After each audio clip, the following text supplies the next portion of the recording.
What's going on, guys? We're back with a brand new AFL video. I'm back trying to do daily uploads again. I know I've missed a few days here and there, but school's back, so I'm trying to have to balance two things. I'm doing a pretty good job right now, and you guys seem to still be absolutely loving the videos. I think we're hitting like career best channel numbers, which is absolutely insane. We're on record to hit the fastest most subscribed month ever on this channel, so please subscribe. Let's hit 500 before the end of the week, and that'll be absolutely amazing. So make sure to drop a subscribe on the channel, like up the channel, and follow my Instagram that's linked in the bio down below. Without further ado, let's check out some of your AFL hot takes. First one is by Brownlow Steel, and he says that Saints for boom. Now, this one is actually not too crazy, since that I actually have predicted Saints to finish in the top 4, but I'm thinking I'm going to make another AFL prediction video, because I did make one late December, and since then a lot of things have changed with the team, so there probably will be a predictions video probably the week of the round 1, so I can watch all the JLT games, get all my feelings on their team. Even though it is JLT, but you can see if our players are in form, how their fitness levels are. So expect a predictions video coming in that week. Next question is from the Aaron Carb, and he says Collingwood will be pushing top 6. Now, this is not too totally crazy, because I personally thought that they could even be in the grand final last year. We all know since then a lot of stuff would happen with Collingwood. A lot of off-field dramas, and it's kind of about 50-50. People are even like pushing him into the bottom 6, and some people pushing him into the top 4. At this stage, I would have to say that it's more likely that they will be probably out of the top 6, but this is not a bad prediction. Next up is by Aaron Carb again, and it is if Melbourne make the top 8, Petrarca will win the Brownlow. Now, I really rate Petrarca. I reckon he's really good. He's like a X-Factor type player. If you watch my X-Factor video, that's what I kind of use him as a prime example of X-Factor. But his fitness levels will be kind of a bit weird, because his tank's been his problem his whole career. In the 1 year that the minutes are down for quarters and they play less games, he has a breakout year. So this is a really high possibility. I've seen a lot of people predict him, so this is a very good take. Next up is by William Short, and he's went for, I think Jack Rewett will retire and Richmond will not win the premiership. Now, a lot of people think that Jack Rewett will retire. I personally reckon that he probably will retire this year and let Tom Lynch take over. And Richmond are still probably the flag favourites at this stage, even though I personally reckon that Geelong are probably the people that I'll back in for the flag at this current moment, but still very good. Next up is by William Short again, and it is, I think that Buddy Franklin will kick 60 plus goals, being the top 3 for the Coleman medal. Now, he is currently on the injury list for Sydney, but he is like around the mark for round 1. He could play round 1, even though they probably won't risk him, and he'll probably most likely play round 2. But if anyone's going to kick 60 goals, Buddy Franklin's probably the guy that could do it. Next up is by William Short again, and it is his top 8 predictions, I'm pretty sure, which is very good predictions. I think they're close to what mine were. It's very good predictions. Next up is by Carter Chimman. Sorry that I might have butchered that name, but his bold prediction is that Adelaide will be back in the top 8 this year. Now, he does go on for his reasonings in this comment, but I'm not going to read that out. It's on the screen right now, so if you want to read what he thinks, chuck it down there. But this is not the most craziest prediction I've ever heard, even though they only did win 3 games, and they did start the season like, I can't remember what it was, like 11-0, the opposite way around. And so this is not the craziest thing I've ever heard, but I highly doubt that. I still reckon that they have a lot of talent missing. They're elite players, they have no real A graders, but who knows, if they get their team game plan right, anything could happen. Next up is by Anne Frank, and they have gone for that Guthrie is going to be the Brownlow medalist. Now, it's highly possibility. He did make the All-Australian midfield this year, but the fact is that how stacked that midfield is. Like, they've got the Dangerfields, the Higgins, the Selwoods, the Mitch Duncans, the Meningolas, Isaac Smith. Like, it's very unlikely that he won't get votes stealing off him, but if he has a superstar year, I will not be surprised if Guthrie will win the Brownlow medal. Next up is by Benjamin, and he's gone for that Collingwood will be in the top 4 contention. They lost to the Full Strength Sling by 2 points at the category without Adams or De Goey. Now, I think he's talking about here about the Pracky match that they versed against Geelong. I don't think that Jeremy Cameron played in the second half, or a lot of the, most of the team for Geelong went off too.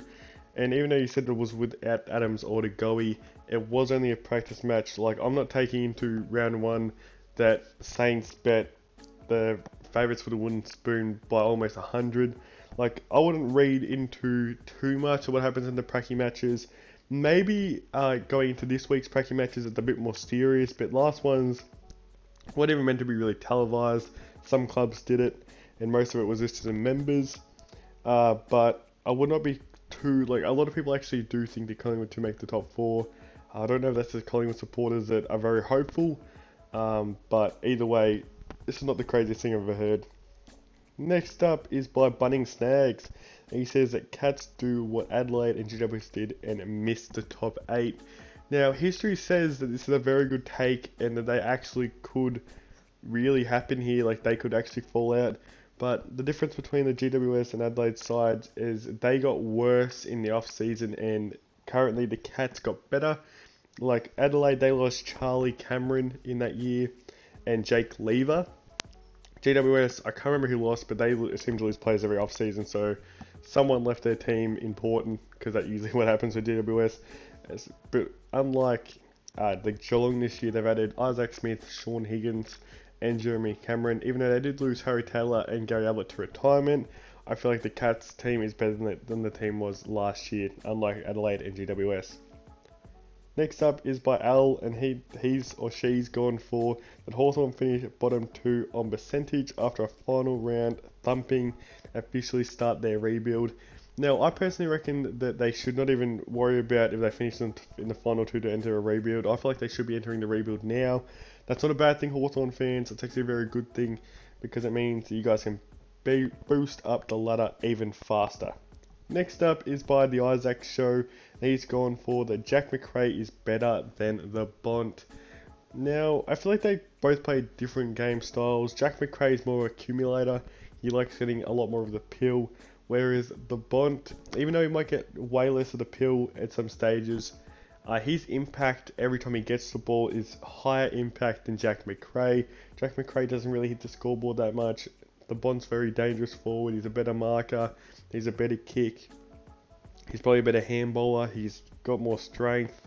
Like, in a one-on-one contest, you would definitely back in the Bont more than Jack Macrae. But I could see this. They're both all Australians this year, so it's not the craziest thing I've ever heard. Now, next up is by the Venomous Pickle, and he's gone for that Collingwood will finish in the top 4. Now, he's gave his reasonings down below. If you want to read that, pause the video now and you can read what he thought. But I'll just go over his first sentence, which is Collingwood finish top 4. Now, this is not the craziest thing, and this is the second time in this video someone's bringing up the Collingwood doing in the top 4. So, obviously, you're not alone with this take, and I feel like that this is a very, very good take. Because, honestly, losing Phillips, Treloar, and Stevenson isn't too crazy compared to their team last year. Now, last year, Treloar was injured for a lot with his hamstring. Stevenson was out of form. Some say he showed his talent. Tom Phillips was a respectable winger, but he was kind of getting overtaken by Josh Dacos. And they bring in some draft picks, even though I kind of think the draft picks are a bit overrated, because I've never seen a team more hyped up about getting second round picks. Like, if you think about it in that sense, it's a bit weird. But without a doubt, I feel like that this is a very good take. Next up is by the Beans himself, and he said that Tom Doedee will stay fit all year and make the All-Australian squad. Now, I feel like that he is a very good chance for the All-Australian squad if he stays healthy. His health has been a very big issue during his AFL career so far, and has really impacted him. So, it's not really the craziest thing, but I feel like for him to be an All-Australian this year, Adelaide need to win a few games. So, if Adelaide actually do push up the ladder, then you could see Tom Doedee in the All-Australian conversation. Next up is by Mel, which is Crows finish out of bottom 4. Now the Crows are obviously an interesting one. We're all just predicting this at this part of the season, but I feel like it's a very high possibility that they could finish out there. But I don't think they'll make the 8. I feel like they might be the 5th worst side in the AFL if you think to go finish out of the bottom 4. But for the sake of the Crows, I'd rather them actually finish in the bottom 4 because that means they get a higher pick. Next up is the Isaac Show, and he said that the Blues are minor premiers. Now, the Blues are a very interesting side. They obviously bring in Zach Williams and Adam Sard, and I personally reckon that them two moves aren't too crazy compared to what people are saying about the Blues. Because I'm reckoning with Adam Sard and Zach Williams coming in, they boost up to the top 4 automatically. I personally reckon there's still a few weaknesses around the ground. I feel like their backline is probably in the elite category.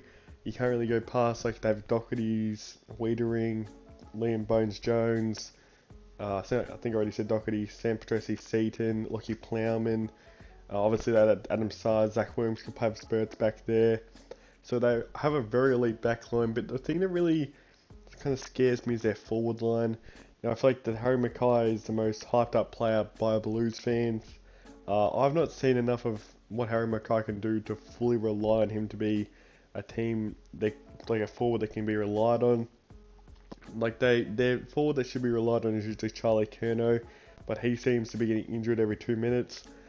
Zach Fisher, I don't really rate him. I know he has potential, and he was in the elite players champion data list, so obviously there's something good about him. I don't know if I really can rely on him. They got the Michael Gibbonsons, Jack Martin's pretty good, but I feel like their forward line is probably their biggest weakness, and their midfield, even though they do have some talent in there, it's still probably a bit weak. They have a bit of a ruck situation going on. But I still do believe that they could make the 8, but I just don't know if they'll finish minor premiers. Now we're moving on to the Instagram questions, so go and follow my Instagram down below if you want to be in more videos. I'll probably just be doing exclusive on Instagram next time, which is by Codeword, and he has said that the handballing is overused. Now it depends there's obviously some situations where you're watching, you're like, why did you handball that? But I feel like handballing's good when you have the right people doing it. When I was watching the St Kilda versus North Pracky match, the St Kilda hands against North were absolutely ridiculous. Brad Crouch is a very good handballer in that sense. This depends who's handballing, because sometimes you're in a situation you're like, why the hell did he handball that? Next up is by Big Will Phillips, and he has said that Jack Macrae is better than Patrick Cripps. Now, I would have to say in 2020, this would definitely be that Jack Macrae was better. But overall in their career, I would have to think that Paddy Cripps is the better player. But we'll have to see how they both perform next year. Next up is by Quinn Fogarty, and he has said that Fremantle will make the top 8. Now, people have put him near the top 8, and this all just relies on their young talent pushing through. They obviously have some young talent pushing through the ranks, but that's all just on improvement, because obviously they didn't make any moves apart from the draft where they bring in Heath Chapman, who should be a great key defender. I don't know why they chose a key defender really, because they've already got Brendan Cox, Alex Pearce and Joel Hamling, and even Luke Ryan plays there at times. But they might be moving on from people like Joel Hamling that's a bit older. Next up is by the Huntsman, and it is the Hawks might make the 8 if they're lucky. Now there'll be a lot of luck involved, but they do still have a senior list with players like the Wingards, the Jack Gunsons, the Luke Bruce, Tom Mitchells, the Kyle Hardingens that they bring in.